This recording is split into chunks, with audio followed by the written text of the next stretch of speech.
Hapa ninapowaonyesha ndo anakoishi Ali Kiba, King Kiba. Wani waonyeshe sasa. Muona kwanza mazingira yenyewe jinsi yalivyo. Muona mazingira jinsi yalivyo hapa. Hapo naenda kuwaonyesha sasa mjengo wa Ali Kiba. Yaani sehemu yenyewe kwanza ina upepo. Hapo katafuta sehemu kali imejitenga, yaani nyumba iko peke yake. Najua kuna watu wana miaka karibuni 20 hawajui hata anakokaa. Guys.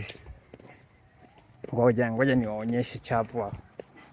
Uone nyumba ilivyo kali. Kali kichizi. Na hizi kwanza hata Diamond haifiki. Unajua ogopa sana mtu mpole. Yaani mtu mpole akishamu anafanya mambo yake kimya kimya. Ngoja niwaonyeshe. Waonyeshe hapa nyumba ya Ali Kiba. Unaona kwanza cheki mazingira haya. Mama mazingira miti cheki.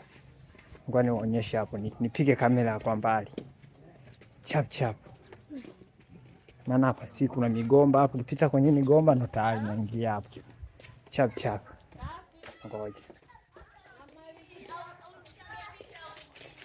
Ngoja niwaonyeshe hapo. Nyumba ya Ali Kiba. Sema pale hamna walinzi. Yaani kwa kawaida tu simple kabisa yani.